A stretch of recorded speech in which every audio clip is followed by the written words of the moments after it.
नमस्कार, आप देख रहे हैं युग करवट न्यूज़ और मैं हूं सुब्रत भट्टाचार्य। ऐसे वक्त जब श्रमिकों को उनके घर ले जाने में भारी परेशानी हो रही है, उत्तर प्रदेश में एक नई राजनीति शुरू हो गई है और यह राजनीति है बस की राजनीति। इस पर बात करने के लिए आज हमारे स्टूडियो पे है कांग्रेस के जिला अध्यक्ष विजेंद्र यादव जी। नमस्कार यादव जी। नमस्कार। और हमेशा की तरह प्रधान संपादक सलामत मियाँ जी। आज बात करेंगे प्रदेश सरकार की ओर से जारी गाइडलाइंस की। क्या है सर गाइडलाइंस, आपने इसका पूरा अध्ययन किया है? हाँ, देखिए, जो जिस तरह के गाइडलाइंस जारी की गई हैं उसके हिसाब से तो ये लगता है कि जैसे सारा का सारा कुछ खुल गया है, क्योंकि रेड जोन में भी सब कुछ उन्होंने जो है पाबंदियाँ हटा ली हैं और उसके हिसाब से। लेकिन प्रैक्टिकल जहाँ तक देखा गया वहाँ तक ऐसा कोई दिखाई नहीं दे रहा है, क्योंकि प्रशासन अपने स्तर पर कोई कार्रवाई नहीं कर पा रहा। वो मुझे लगता है कि सरकार ने तो आदेश जारी कर दिए गए हैं, मगर कुछ जनपदों में जो मैंने बातचीत हुई है उसमें वहाँ प्रशासन बिल्कुल हिम्मत नहीं जुटा पा रहा है कि वो बाज़ार खोले या जिस तरह पाबंदियाँ हटाई गई हैं उसके पीछे हो सकता है कि डीपली वो लोग देख रहे हो कि मरीजों की संख्या काफ़ी बढ़ रही है और हो सकता है कि जो संख्या हो ज़्यादा हो, बताई नहीं जा रही हो। तो इसलिए मुझे लगता है कि शायद कहीं ना कहीं प्रशासन अभी उन पाबंदियों से जो है छूट नहीं दे पा रहा है। जबकि देखिए, मेरे पास जानकारी है जो सरकार की तरफ से आई है उसमें विशेष ट्रेन तो चलेंगी, वो तो रेड जोन में भी चलेंगी। इसके अलावा जो है अंतर्राज्यीय सड़क परिवहन निगम भी चलेंगे और शैक्षिक संस्थान बंद रहेंगे, होटल, सिनेमा, ये सब कुछ बंद रहेगा। बट जैसे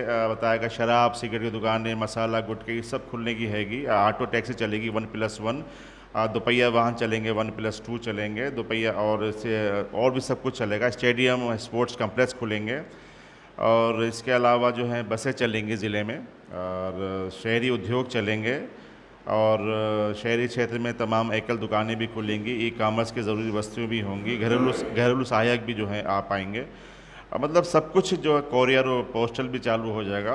निजी और सरकारी कर्मचारी भी अपने दफ्तरों में आएंगे। बट इसमें रेड जोन में केवल 33% है इनकी संख्या, बाकी आएंगे। इसको देखने के बाद तो ये लगता है कि ये सब कुछ लॉकडाउन ख़त्म हो गया है, बट प्रैक्टिकल ऐसा नहीं हैगा। सैलून भी खोल दिया? जी हाँ, सैलून इस पर खोलने के आदेश दिए गए बाकायदा, तो रेड जोन में भी हैं कि उसमें भी खुलेंगे, लेकिन कोई नहीं खुल रहा है। बिल्कुल एक भी दुकान नहीं खुली अभी तक। बहुत लोग परेशान हैं। आज गाज़ियाबाद के डीएम के साथ व्यापारियों की बातचीत भी हुई थी, तो उसमें भी कोई सहमति नहीं बन पाई है अभी। और व्यापारियों ने कहा कि हमें जो है कुछ 1 बाई 1 वाला दुकान खोलने का सिस्टम लागू कर दें, बट ऐसा नहीं हुआ। वो बात 22 तक टल गई है और 22 के बाद कहा गया देखा जाएगा। तो मुझे लगता है कहीं ना कहीं प्रशासन अभी हिम्मत नहीं जुटा पा रहा है कि वो इस तरह की छूट दे दे। इस वक्त प्रदेश में एक अलग तरह की राजनीति चल रही है, वो है बस की राजनीति। प्रियंका गांधी ने योगी सरकार से बसें चलाने की गुजारिश की थी और एक कहा था कि 1000 बस जो है कांग्रेस चलाएगी। योगी सरकार ने उसकी सूची मांगी तो बताया जा रहा है कि उस सूची में कुछ ऐसे नंबर दिए गए जो ऑटो के हैं, स्कूटी के हैं। आइए जानते हैं कांग्रेस जिला अध्यक्ष विजेंद्र यादव से। सर, क्या है इस पर, क्या कहेंगे जो योगी सरकार आप पे कह रही? देखिए, इसमें भारतीय जनता पार्टी और उत्तर प्रदेश के मुखिया योगी जी भरपूर राजनीति कर रहे हैं। उनका मंतव्य साफ है कि पिछले 2 महीने में सरकार हाथ पे हाथ धरे बैठी रही, वो कुछ नहीं कर पाए। पिछले 1 हफ्ते 10 दिन से प्रवासी मजदूरों का पलायन निरंतर जारी रहा और सरकार कुछ नहीं कर पाई। उसको प्रियंका गांधी जी ने 2 दिन में साकार कर दिया। हतप्रभ रह गई सरकार। आखिर उत्तर प्रदेश की गवर्नमेंट, जिसकी दिशाहीनता और अनिर्णय की स्थिति पिछले 2 महीने में देश की और प्रदेश की जनता ने देखी है, ऐसी परिस्थितियों में अगर श्रीमती प्रियंका गांधी जी ने आगे बढ़कर ये कदम उठाया, एक तरफ देश के प्रधानमंत्री जी इस बात को कह रहे हैं सहयोग करिए, पीएम केयर में फंड दीजिए, दान दीजिए, कोई आपके पड़ोस में भूखा ना रहे उसकी मदद कीजिए, कोई पैदल चलता दिखाई दे उसकी मदद कीजिए। दूसरी तरफ उत्तर प्रदेश के नकारा मुख्यमंत्री आदरणीय योगी जी, आप टेम्पू, आपने खैर की, हम आपका धन्यवाद करते हैं कि आपने बैलगाड़ी और बुग्गियों के नंबर नहीं बताए। आपने विजेंद्र जी, एक सवाल ये है कि आप ये बताइए, क्या वो टेम्पो और ऑटो के नंबर हैं या नहीं है? सलामत भाई, आप बहुत इस जनपद के बहुत ही सीनियर जर्नलिस्ट में हैं। आज मैं एक बात बड़ी करता हूं मुख्यमंत्री जी की।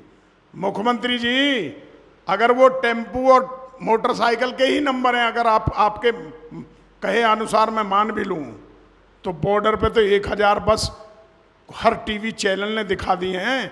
आप अधिकारी डिप्यूट करके कहते कि ये नंबर मोटरसाइकिल के, मोटरसाइकिल नहीं चाहिए। अगर कांग्रेस की महासचिव प्रियंका गांधी ने दावा किया है कि बस चाहिए तो बस दीजिए हमको।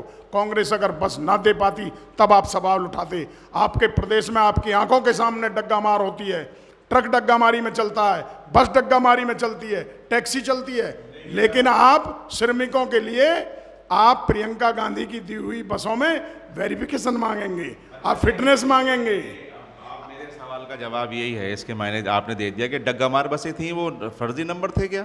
नहीं, आप सलामत साहब घुमाएं ना बात। मैं बात बिल्कुल, आप भारतीय जनता पार्टी का कोई नेता बुला लेते तो मजा आता। मैं कहता हूं उदाहरण के तौर पे, मैंने कहा क्या प्रदेश में डग्गा मारी नहीं चल रही है? कौन सा स्टेट बची है, कौन सी प्रदेश बचा, कौन सा जिला बचा है? एक सेकंड, मैं वहीं आ रहा हूं, मैं वहीं आ रहा हूं, एक मिनट मेरी सुन लीजिए प्लीज प्लीज प्लीज, मैं वहीं आ रहा हूं। उत्तर प्रदेश सरकार ने फिर उन मोटरसाइकिल और साइकिल और वो जो टेम्पुओं के नंबर बताए उनकी छानबीन भी कर ली। 878 तो उसमें भी सही पाई गई। अगर जरा भी शर्म इस प्रदेश के मुखिया योगी जी को है तो 878 बस को तो चलाने की परमिशन देते। ये धोखा है, ये साजिश है, ये षड्यंत्र है गरीब और गुर्बत और प्रवासी मजदूरों के साथ, क्योंकि इस सरकार की जन्मजात पुण्याई, इसका जन्म ही सरमाएदारी में हुआ है। योगी जी तो नाम के हैं, ये पक्के ढोंगी हैं। मैं इनको कहना चाहता हूं, योगी जी योग ही करिए, ये राजकाज का काम राजकाज करने वालों लोगों को करने दीजिए। आपने सूची की जांच नहीं करी कि इसमें कुछ ऑटो है, कुछ स्कूटी है, कुछ एम्बुलेंस की गाड़ियां हैं? भट्टाचार्य जी, ये बहुत हास्यास्पद स्थिति सरकार ने अपनी बना ली कि हम कुछ करेंगे भी नहीं और कुछ करने देंगे भी नहीं।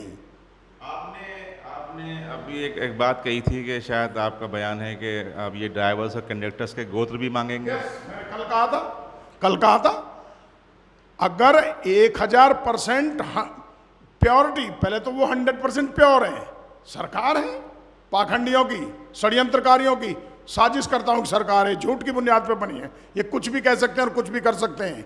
लेकिन सलामत भाई, जो आपने कहा अगर वो सही भी है तो ये उसे 100% गलत बताते। इनके बताने का क्या है? लेकिन मैं ये मानता हूं जनता सब कुछ देख रही है। 10 करोड़ प्रवासी मजदूरों का पलायन हुआ है, भूलेगा नहीं वो। देश और दुनिया के दौर में ये ऐतिहासिक घटना है। मैंने आपका इंटरव्यू सुना था, आपने कहा अल्लाह और भगवान दोनों रूस गए। आज मंदिर और मस्जिद के फाटक बंद हैं, अपना दरवाजा भगवान ने और अल्लाह ने और गुरु महाराज ने और मसीह ने बंद कर लिया। इंसान कौन चीज है? लेकिन योगी जी, ये घमंड और एकमणता ये सदा किसी की न रही न रहेगी। प्रियंका गांधी गरीबों की मदद करना चाहती हैं दिल से। आपका ढोंग और पाखंड जनता के सामने खुल चुका है। एक सवाल मेरा है कि बीजेपी वाले कह रहे हैं कि राहुल गांधी 13,000 के जूते पहनकर श्रमिकों से मिलने, उनका हालचाल जानने गए, और प्रियंका गांधी बस के नाम पर नौटंकी कर रही है। बड़ी अजीब बात है, मुझे हंसी आती है।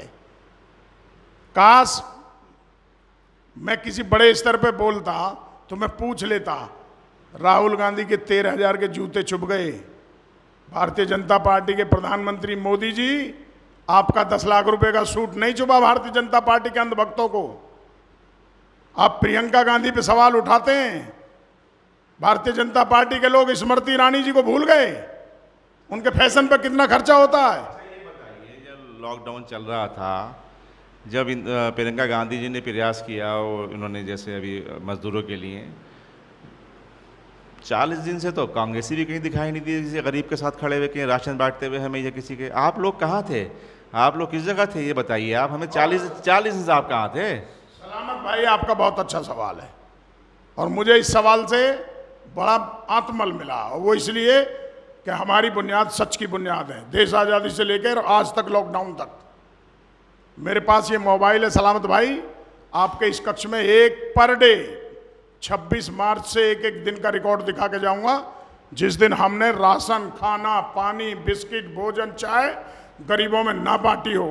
सरकार के नाम पर भारतीय जनता पार्टी का कोई नेता दिखाई दिया हो तो मुझे फोटोग्राफ दिखा देना। समाजवादी पार्टी और बहुजन समाज पार्टी का तो 0% नहीं, समाजवादी पार्टी का इक्का दुक्का व्यक्ति दिखाई दिया। पूरे प्रदेश में प्रियंका गांधी ने हाईवे टास्क फोर्स बनाई, जितना प्रवासी पलायन मजदूर धक्के खाता हुआ, पैरों को घिसता हुआ, बच्चे, बुजुर्ग और महिला सड़कों पर जा रहे हैं, पानी, चाय, बिस्कुट, हर चीज का इंतजाम किया। वैसे मुझे जो दिखाई दिया हो तो कि पूर्व सांसद सुरेंद्र प्रकाश गोयल तो ज़रूर इसमें मुझे दिखाई दिए हो बांटते हुए, इस बारे में क्या कहेंगे आप? पूर्व सांसद सुरेंद्र प्रकाश गोयल अगर आपको दिखाई दिए तो आरएसएस और भारतीय जनता पार्टी के नहीं है, कांग्रेस के पूर्व सांसद हैं। अब आपने स्वामी मान लिया कि वो दिखाई दिए? केवल एक दिखाई दिए मुझे, और तो आपकी बड़ी फौज है कांग्रेस की, कोई दिखाई नहीं दी ना। मैं और कोई फौज आपको नहीं दिखाऊंगा, मैं खाली जो आज प्रमुख स्थान बना चुका है युग करवट, वही पत्र दिखाऊंगा जो आपका समाचार पत्र है, हमारा समाचार पत्र है। उसमें पर डे हम छपे हैं राशन बांटते हुए, पूरी भीड़ को राशन बांटते हुए, लॉकडाउन का पालन करते हुए, सोशल डिस्टेंसिंग का पालन करते हुए, वो आपको दिखाऊंगा। कहें तो अभी दिखा दूं इंटरव्यू में ही। कि ये बताइए जिस तरह लॉकडाउन किया गया केंद्र सरकार ने और मरीजों की संख्या बढ़ गई, उसके बाद शराब की दुकानें खोल दी गई, तो आपको क्या लगता है क्या ये लॉकडाउन ज़रूरी था? सलामत भाई, मैं फिर कह रहा हूं, आप मेरी बात मानिए और मेरी बात मान के उसका विश्लेषण कीजिए। ये सरकार पहले दिन से अनिर्णय और दिशाहीनता की शिकार रही है। इसका ये लॉकडाउन का निर्णय सही नहीं था? बिल्कुल सही नहीं था। लॉकडाउन का निर्णय बिल्कुल सही नहीं था। बेसोचे समझे कदम उठाया। क्या कोरोना महामारी समाप्त हो गई? क्या कोरोना रोग चला गया? अगर आज जिस तरह के हालात पैदा हो गए, 3 दिन पहले रामलीला ग्राउंड में 40,000 की भीड़ प्रशासन और सरकार इकट्ठा करती है, जमातियों को दोषी ठहराना का काम होता है। क्या रामलीला ग्राउंड में कोरोना नहीं था? ये बड़े पाखंडी लोग हैं, धर्म और जाति के नाम पर बांटकर, इनका और कोई मकसद नहीं है। कोरोना इनकी लड़ाई नहीं है, इनका गरीब रहे ही ना, साफ हो जाए, ये इस लाइन पर काम कर रहे हैं। नहीं, अच्छी बात है, लेकिन मुझे ये लग रहा है कि कहीं ना कहीं आप जो हैं आज बहुत ज़्यादा गुस्से में हैं, और मुझे लगे कि बसों की परमिशन आपको मिली नहीं गाजियाबाद में। क्या गुस्सा नहीं है, ये भाव और भावनाएं हैं सलामत भाई। मुझे लगता है जिस पायदान से आपने आके इस शहर में इतनी तरक्की की है, स्थापित किया अखबार को, आपको स्वयं मालूम होगा कितनी कठिनाइयाँ आपने झेली होंगी।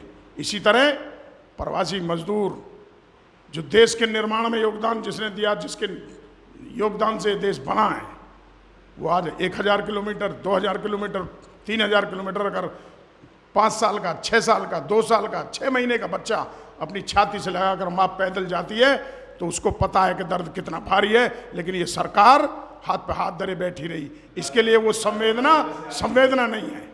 आज गाजियाबाद और नोएडा के सीमाओं पर बस आनी थी, क्या स्थिति है? डीएनडी फ्लाईओवर पे आप देख लीजिए, खोलिए टीवी, आपके पास मुझसे पहले न्यूज होगी, सैकड़ों की संख्या में बस खड़ी है। जब उत्तर प्रदेश सरकार का मंतव्य साफ नहीं है, कल सरकार आने नहीं दे रही है बसों को, आप बिल्कुल साफ है। आप मुझे बताइए, अगर इनका मंतव्य साफ होता, गरीब और गुर्बत के पीछे प्रवासियों के मजदूरों की रक्षा के लिए इनका मंतव्य साफ होता, तो ये कहते कोई फिटनेस नहीं, कोई वेरिफिकेशन नहीं, कुछ नहीं, प्रियंका जी आपका धन्यवाद, बस अंदर करिए और गरीबों को जल्दी जल्दी अपने घर पहुंचाइए। लेकिन धिक्कार है ऐसी सरकार पर जो कहते कुछ है और कहते कुछ हैं। मदद करिए, ये पीएम कहते हैं, और पीएम के ही आदेश का उल्लंघन उत्तर प्रदेश का मुख्यमंत्री करता है। या तो ये नूरा कुश्ती है मिली हुई कि तू मैं कहे जाऊं और तू करे जा, इससे बड़ा बुरा खेल और क्या हो सकता है। उत्तर प्रदेश सरकार की बसों का पंजीकरण, नोएडा में कल 2 बसों को सीज किया गया। हमारे उपाध्यक्ष पंकज मलिक जी और वीरेंद्र गुड्डू जी महामंत्री जी, वहाँ एफआईआर दर्ज हुई। वो तो यूपी सरकार की बसें थी, वो तो नोएडा की बसें थी, उनको भी नहीं जाने दिया। आज डीएनडी पे दिल्ली की अगर बसें खड़ी हैं, अगर ये कोरोना का लॉकडाउन ना होता तो क्या दिल्ली की बसें गाजियाबाद नहीं आती हैं? क्या दिल्ली की बसें दूसरे स्टेट में नहीं जाती हैं? क्या राजस्थान से 10,000 कोटा से लोगों को यूपी की बसें लेके नहीं आई? क्या राजस्थान के मुख्यमंत्री ने तो वेरिफिकेशन और फिटनेस नहीं मांग लिया? योगी जी, अपना दिमाग और मंतव्य साफ करिए।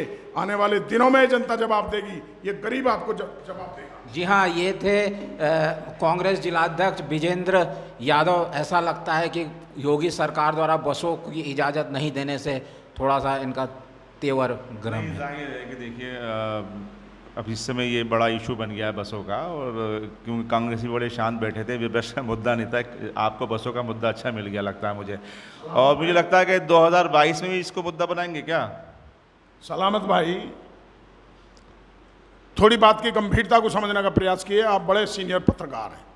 आज प्रियंका गांधी जी ने कितनी भावुकता के साथ कहा, योगी जी मैं जानती हूं, मैं एक माँ भी हूं, एक महिला भी हूं, मैं देख रही हूं उन बच्चों को जो तड़प रहे हैं। आप इसमें राजनीति मत करिए। आप जो बस मैं दे रही हूं उन बसों में भारतीय जनता पार्टी का झंडा लगाइए, हमको कोई प्रचार नहीं कर रहा। मैं आपकी बात से सहमत हूँ। ये जिस दिन ये बात माननीय मुख्यमंत्री जी के यहाँ से चली थी, उनका प्रस्ताव स्वीकार हुआ था, तो सबसे पहले मैंने स्वागत किया था इस बात का कि एक अच्छा प्रयास है और इसमें राजनीति नहीं होना चाहिए। लेकिन उसके बाद दूसरे दिन जो राजनीति हुई वो गलत है। देखिए, सरकार की तरफ से कहीं ना कहीं ये बात थी कि चलिए फिटनेस होती है, तमाम चीज़ें होती हैं, लेकिन अब इसको बड़ा इशू बना दिया गया है। और मैं समझता हूँ कि इस समय मज़दूरों की समस्या सबसे बड़ी चीज़ रहेगी और उसमें सबको मिलकर ज्वाइंट काम करना चाहिए था, इसमें कोई दोहराई नहीं है। जी हाँ, तो हम अपना ये डिबेट यहीं ख़त्म करते हैं। कैमरामैन ऋतुराज के साथ सुब्रत भट्टाचार्य, युग करवट न्यूज़ के लिए।